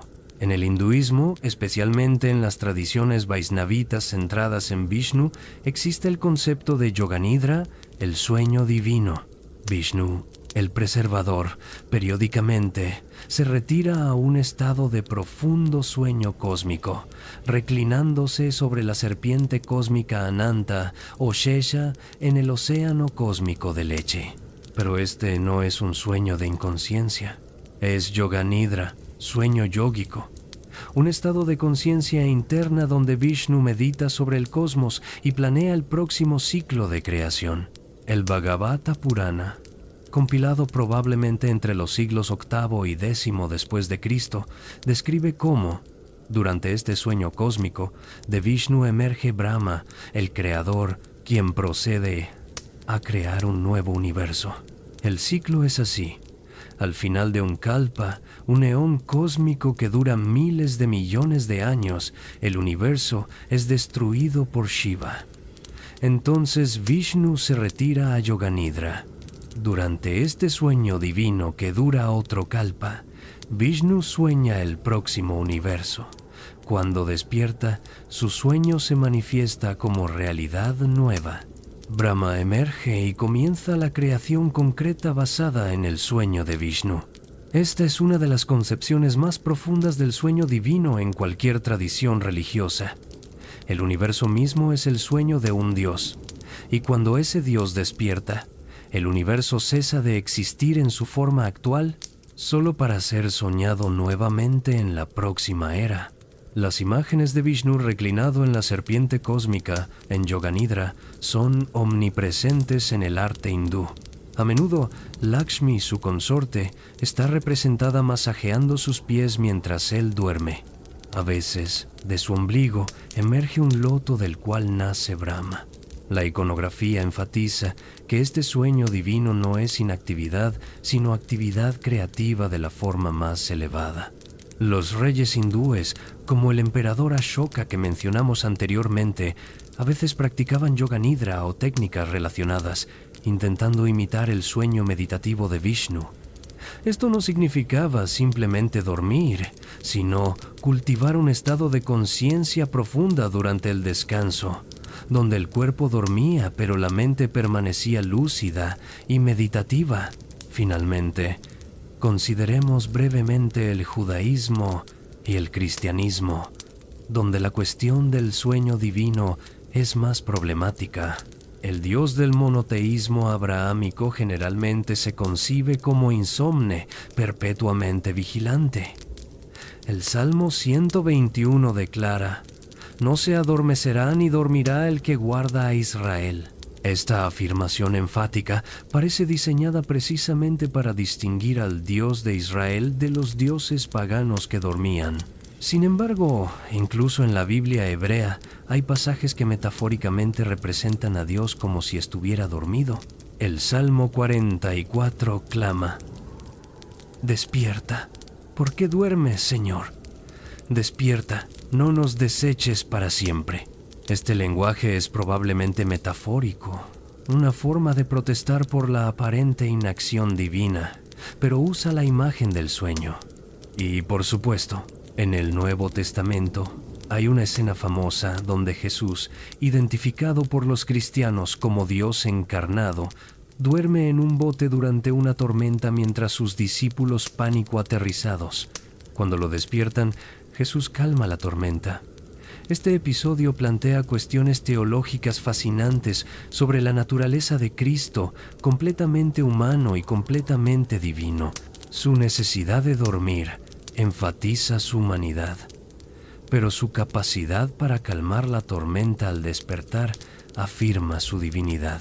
El sueño de los dioses, entonces, revela tensiones fundamentales en cómo las diferentes culturas concebían lo divino. Para algunas tradiciones, los dioses eran lo suficientemente similares a los humanos como para necesitar sueño, pero su sueño tenía cualidades especiales. Era regeneración cósmica, era trance profético, era meditación creativa. Para otras tradiciones, especialmente las monoteístas, la idea de un Dios que duerme era inaceptable, una limitación incompatible con la omnipotencia divina. Pero en todas estas tradiciones, el paralelo entre el sueño humano y el divino servía a un propósito importante. Humanizaba lo divino o divinizaba lo humano, creando un puente conceptual entre mortales e inmortales, entre lo temporal y lo eterno. Y para los reyes, que en muchas culturas existían precisamente en esa frontera entre lo humano y lo divino, el sueño era el momento donde esa naturaleza dual se hacía más evidente. Dormidos, eran vulnerables como cualquier mortal, pero soñando, podían caminar con los dioses, recibir sus mensajes, participar en la regeneración cósmica que el sueño divino representaba. Hemos viajado juntos esta noche a través de milenios y continentes, desde los sigurats de Mesopotamia hasta los palacios de Constantinopla, desde las pirámides de Egipto hasta las sagas de Islandia. Hemos explorado cómo dormían los dioses y los reyes del pasado, sus ritos nocturnos, sus sueños proféticos y los silencios sagrados que rodeaban sus horas de descanso. ¿Qué hemos aprendido en este viaje a través del pasado? Creo que varias lecciones emergen de esta exploración histórica, lecciones que resuenan incluso en nuestro mundo moderno tan diferente. Primero, hemos aprendido que el sueño nunca fue simplemente un asunto biológico para nuestros ancestros. Era un fenómeno cargado de significado espiritual, político y cósmico. Cuando un rey dormía, no estaba simplemente descansando. Estaba viajando a través del inframundo con Ra, estaba recibiendo mensajes de Asclepio, estaba renovando su mandato celestial, estaba participando en el mantenimiento del orden cósmico. Esta sacralización del sueño puede parecer ingenua o supersticiosa desde una perspectiva moderna científica, pero también revela una profundidad de atención al sueño que nosotros, en nuestra cultura obsesionada con la productividad, hemos perdido en gran medida. Los antiguos entendían que el sueño era un tiempo precioso, no simplemente un periodo de inactividad antes de volver al trabajo, sino un estado de conciencia valioso en sí mismo, con sus propias posibilidades y peligros. Segundo, hemos visto cómo el sueño de los poderosos siempre fue político. Los reyes no podían simplemente acostarse y cerrar los ojos como cualquier persona común. Su descanso estaba rodeado de rituales, protegido por guardias, regulado por calendarios astronómicos y registrado por escribas. Porque el lecho real era un espacio de vulnerabilidad, pero también de poder. Era donde se engendraban herederos, donde se recibían revelaciones divinas, donde se tomaban decisiones que afectarían a millones. Esta dimensión política del sueño nos recuerda que incluso nuestros momentos más privados están entrelazados con estructuras sociales más amplias. Los reyes antiguos lo sabían explícitamente. Sus cámaras de dormir eran escenarios políticos tanto como espacios privados. Nosotros en sociedades democráticas podemos creer que nuestro sueño es completamente privado, pero incluso hoy, cuánto dormimos, cómo dormimos, y la calidad de nuestro sueño están influenciados por factores sociales, económicos y políticos. Tercero, hemos descubierto el poder persistente de los sueños como fuente de legitimación. Desde Gudea de Lagash, recibiendo planos arquitectónicos en sueños, hasta Constantino viendo la cruz antes de la batalla del puente Milvio, hasta Muhammad soñando con la victoria en Badr. Los sueños funcionaban como medios de justificar decisiones que de otro modo podrían parecer arbitrarias o controvertidas. Esto nos plantea preguntas incómodas sobre la relación entre experiencia genuina y construcción política. ¿Realmente tuvieron estos líderes los sueños que afirmaron haber tenido? ¿O inventaron o embellecieron experiencias oníricas para servir propósitos políticos? Probablemente la verdad varía de caso a caso. Algunos sueños fueron genuinos, otros fueron fabricados, y muchos probablemente cayeron en algún punto intermedio. Experiencias reales que fueron reinterpretadas y amplificadas con fines políticos. Lo que es innegable es que en culturas donde los sueños se consideraban comunicaciones divinas legítimas, afirmar haber recibido un mensaje en sueños era una herramienta política poderosa. Y esta herramienta fue utilizada tanto para bien como para mal, tanto para inspirar conversiones morales como la de Ashoka, como para justificar guerras de conquista como las de Asurbanipal. Cuarto, hemos visto la universalidad del sufrimiento que el poder supremo podía traer. Los relatos de insomnio real, desde Marco Aurelio hasta Iván el Terrible, desde Cosroes II hasta Enrique IV, revelan una verdad incómoda. El poder absoluto frecuentemente venía con un costo psicológico terrible. Los reyes que podían ordenar la ejecución de miles, que controlaban vastos territorios, que eran adorados como dioses vivientes, a menudo no podían controlar algo tan básico como su propio sueño. La paranoia, la culpa, el peso de decisiones imposibles, todo conspiraba para robarles el descanso. Esta es quizás la ironía más profunda. Aquellos cuyos rituales de sueño eran más elaborados, cuyas camas eran más lujosas, cuyos aposentos estaban más protegidos, a menudo eran los que menos podían dormir. Esto nos recuerda que algunas cosas fundamentalmente humanas no pueden ser compradas o mandadas. El sueño pacífico es una de ellas. Ninguna cantidad de poder político, ninguna ceremonia religiosa, ningún remedio herbal podía garantizarlo. En el sueño, o en la falta de él, los reyes revelaban su humanidad fundamental, su vulnerabilidad compartida con el más humilde de sus súbditos. Quinto, hemos explorado cómo diferentes culturas concebían el sueño de lo divino mismo. Desde el viaje nocturno de Ra a través del Duat, hasta el Yoga Nidra de Vishnu sobre la serpiente cósmica, hasta el trance de Odín en Yggdrasil, hemos visto que muchas tradiciones religiosas imaginaban a los dioses participando en formas de sueño o estados alterados de conciencia. Estas mitologías del sueño divino servían para explicar fenómenos cósmicos como el ciclo día-noche, pero también para crear paralelismos entre la experiencia humana y la divina. Si incluso los dioses dormían, entonces el sueño humano no era simplemente debilidad, era participación en un patrón cósmico fundamental. Esta dignificación del sueño contrasta marcadamente con actitudes modernas que a menudo ven el sueño como tiempo perdido, como algo a minimizar en favor de mayor productividad.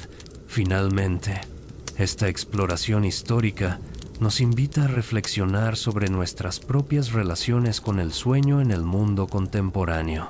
Vivimos en una época donde la privación de sueño es epidémica, donde las personas se enorgullecen de funcionar con pocas horas de descanso, donde la tecnología invade nuestras cámaras de dormir y fragmenta nuestro sueño con notificaciones y luces azules. Los antiguos, con toda su falta de comprensión científica sobre la neuroquímica del sueño, entendían algo que nosotros hemos olvidado, que el sueño es sagrado, que es necesario no solo para la salud física, sino para el bienestar espiritual y psicológico, que los sueños mismos son experiencias valiosas que merecen atención y respeto. No necesitamos creer que los sueños son mensajes literales de los dioses para reconocer que son ventanas hacia nuestro inconsciente, que pueden revelar temores ocultos, deseos reprimidos y a veces intuiciones creativas valiosas.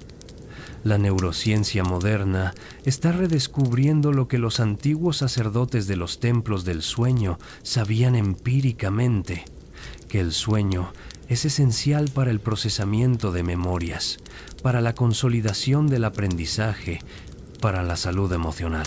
Quizás hay algo que podemos recuperar de estas tradiciones antiguas.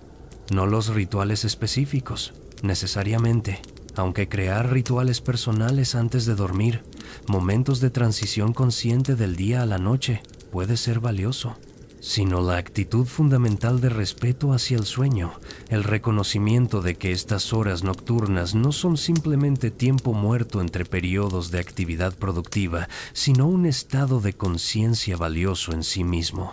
Los reyes antiguos sabían que el sueño era importante, tan importante que construyeron elaboradas estructuras de ritual y ceremonia a su alrededor.